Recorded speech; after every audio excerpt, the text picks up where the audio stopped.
we welcome to the show Mr. Peter Mary, ladies and gentlemen. How are you? Peter, can you hear us? Peter? There you guys are. Can you both hear me now? Here.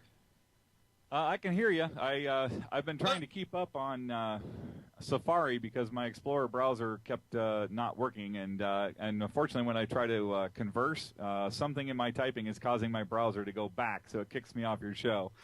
Unbelievable. So I'm gonna stop conversing. It's a Bill Gates thing, man. You know, we know Patch Tuesday's coming. Well, it's me to back out of it, so I've missed a few little portions of the show, so I'm not going to type anymore. I'm just going to talk. There you go. There you go. So, Peter, we're so proud and glad to have you on. I've known you for a long time through very different reasons and kind of avenues. A lot of people are watching this show for the very first time who've never heard of Peter Mary and what you've done.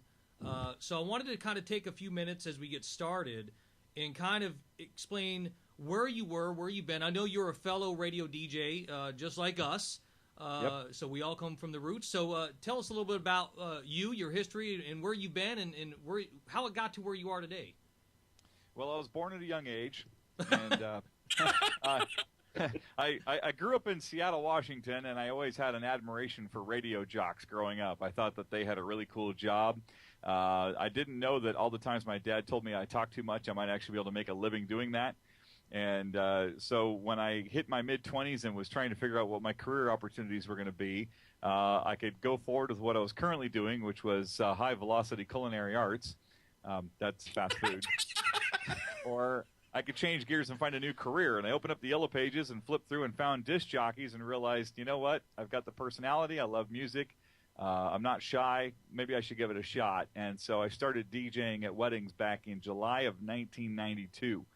And I started my own company in July of '94 called Last Dance Entertainment. And as you know already, Scotty, I wound up about 9 months later a homeless DJ because, like most DJs, I didn't charge enough for my services, and I had not put together a decent business plan for what I was planning to provide. Been there, done that. Yeah. So it was thanks to my mentor, Mark and Rebecca Farrell, that I started learning how to price my services, how to do a good business plan, and how to really provide the most personalized service I could for my clients. And that led me onwards and upwards in my career to where I am today. So now, your wife Lisa, you know, she stood by your side through this whole debacle of kind of developing who you are, your talents, your personalities. How has she felt about this career as you've gone through it? You know, a lot of people. It's kind of like, you know, being a military wife or being a military couple. It takes a very special, unique person to understand what it is to be in the mobile entertainment industry. Well, I can tell you probably the first 5 years or so of me trying to turn this business into a business, she will tell you that she was the one who was saying, when are you going to get a real job? Because it wasn't paying the bills and it wasn't looking like it was going to. When it finally turned around to the point where it could pay the bills, she was definitely a big cheerleader. And so, you know, the hardest part that I think a lot of people overlook is that when you entertain people for a living, you give up your weekends and you give up a lot of your personal time as well, because you have to meet with clients during the week in the evening. And so they don't realize that there's a lot you're giving up in order to entertain at these events, where most people can work 9 to 5 Monday through Friday and have their weekend off with their families. So it is very much a sacrifice to do this for a living. Absolutely. And so you also like me, are a fellow Black Angus DJ person. That's correct. Square Cow Fun Bar. Square Cow Fun Bar. I actually was a featured DJ up in the Vallejo, California branch back when they still did it. Tell us a little bit about your gig at the Square Cow. Well, I wound up getting a job at the Square Cow after I left a multi-op I'd been working for a couple of years, right before I started my own business, and this was in January of '94. And I was the secondary DJ to the lead DJ. The lead DJ was named James Laram, and several years later, when I started Last Dance Entertainment, he'd wind up leaving the Square Cow to come work with me on Last Dance Entertainment. But I would work the Sunday and Monday shift and then help him with things he was doing through the week to promote the bar and get it up and running. And I learned a lot from him about what's expected at the Square Cow Fun Bar, because they didn't expect you just to spin vinyl, which we did, and spin CDs, but you also were spinning VHS videos. Yeah. We were doing video drop-ins, dropping in little Beavis and Butthead and Ren and Stimpy clips in between songs. From time to time, we would get up on top of the booth and actually do performance bits. And I learned a lot about how to do that from Jimmy, along with a course that the Black Angus actually taught. And it was really a fun experience to be a part of that. But after 6 months, it also just happened to be the first 6 months that I decided I was going to start being sober. So at the end of the night, when they told me I did a good job based on the alcohol sales, there was just kind of a disconnect there for me personally, and I found myself kind of pining to go back to the weddings. Absolutely, and I remember that too. I mean, and I just think it's interesting that both of us have so much relatability. I remember my stint at the Black Angus was when I had to get up and do my little stint was the Humpty Dance, and all of the waitresses and the cocktail hostesses would get up on the bar, almost like a Coyote Wild, if you know what I'm talking about. For right. those of you who don't know what we're talking about here at the Black Angus, yeah. I would put on a blue muumuu, a wig, those glasses with the funky nose and the mustache, and we would get up there and just have fun. So it was just a really interesting thing that really got you out of the box as being a radio disc jockey when you lock yourself in a room that's 10 by 10 and you talk to yourself for 4 hours. Having to go off and do that was a stretch for me. So yeah, one of my signature bits was I would pull out a silver trumpet. I'd get up on top of the stage and I'd play the trumpet along with us three's Flip Fantasia Cantaloupe. So instead of lip syncing, I would horn sync. And then when I took the DJ training course that they gave us, they challenged us to do something completely creative. So in the middle of my set, I dropped down into my booth, stripped down to my skivvies, and put on a cardboard box that I found in the back. And I came out to Alice in Chains' Man in the Box and started asking people for quarters. Oh, my God. And they nicknamed me DJ Funny Body, and there is video of that out there somewhere. So I was gonna jump in and go, between the two of you, you're talking about these experiences at the Square Cow. Is there video out there, and are you afraid of blackmail? Oh, I don't ever intend to run for political office. So, and okay. If the video ever surfaced, I'm sure that my pale white skin would have completely ruined the white balance on the camera. So I'd still be safe. And as far as I know, there's no video of me out there. And I know somebody in the chat room just says, give me an example of the Humpty Dance.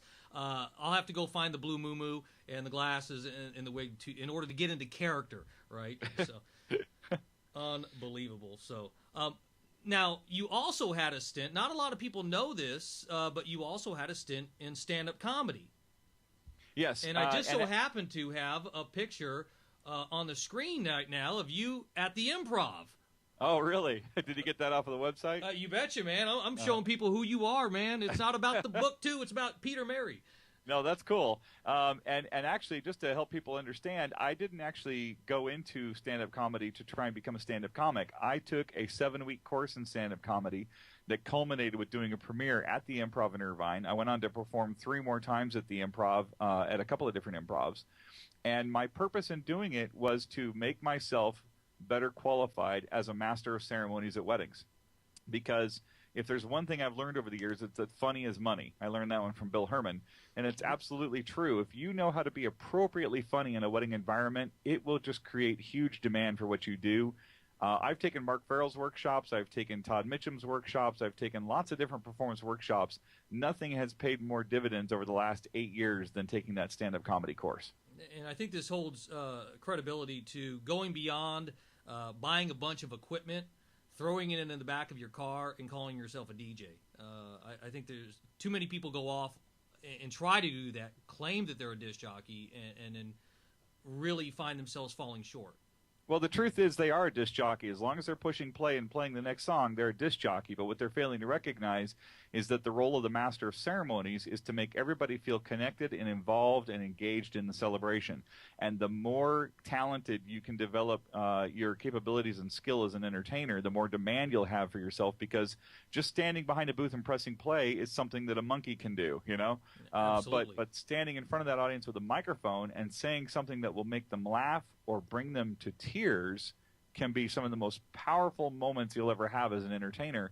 And we are all entertainers. Some of us are just a little bit more entertaining than others. Right. So now all of this experience that you've had up to that point, and of course there was an additional part where you took part in a national organization as the president. You want to talk a little bit about that? Yeah, that was the American Disc Jockey Association. I served as a local president for one of their local chapters here in Orange County for a year and took the membership from about 30 people to about 100 people in 1 year's time. And so the national organization expressed an interest in seeing me do the same thing on the national level. And I was actually appointed to the board, but I actually tendered my resignation because I wanted to be elected by the members.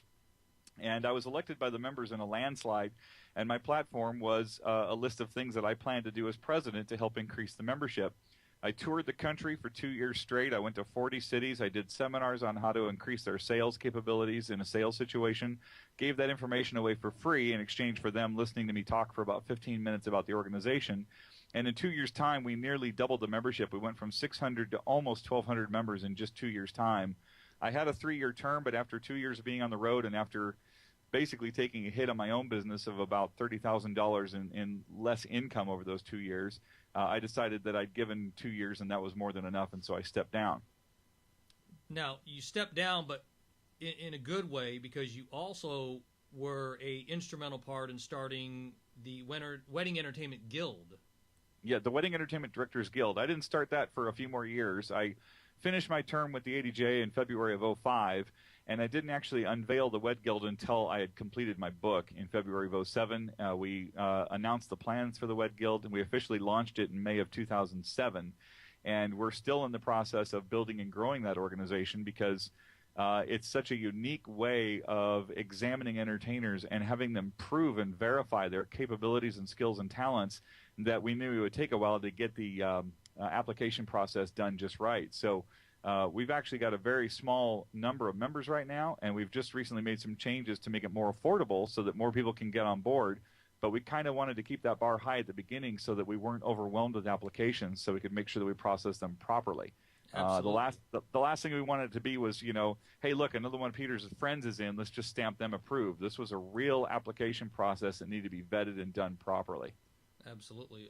So, I mean, my hat's off. I mean, you've been, I think, one of the most instrumental individuals in the entertainment industry from a whole, from a holistic approach. I mean, you've not only looked at this from your past experience, but also from how you can help other people grow beyond what they currently think they can only be, right?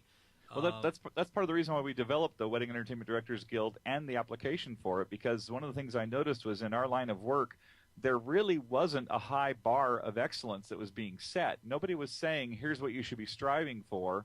And the thing that people tend to talk about most was, hey, I bought this new piece of gear. Well, that's great, but what have you done to increase your rates and demand for your services and increase the memorability of the events that you're helping your clients with? And so we figured, if we create a process for becoming a wedding entertainment director and set that out there, that will then give people a pathway towards a more professional, higher caliber level of entertainment and service that I think wedding clients truly deserve.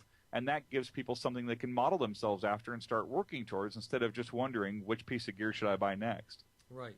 Which in turn inspired you back in the early 2000s of writing your first version of the best wedding reception ever. And can you kind of walk us through the process that took you from your experience, your involvement, and how you got inspired just to pick up a pen or a keyboard and put those thoughts down to paper in a way that, a lot of DJs would almost feel threatened of sharing that information, right? It's this sacred world, my microphone, my lights, I'm not going to tell you how to do anything. And, right. And I know that you and I have had many discussions where we've talked about your lights, your microphone. It's nothing more than, the construction worker's hammer and their nail. It's a tool that you use. It's not defining who you are. Well, I can tell you how I got to the book, and I can tell you if you'd like to learn more about it in an extended session on my video blog, The Fun Wedding Guy. I've got 2 pieces of video that walk through how the book came to be. But in a nutshell, where it all started was I used to do bridal shows, and the brides would walk through, and I'd never make a connection.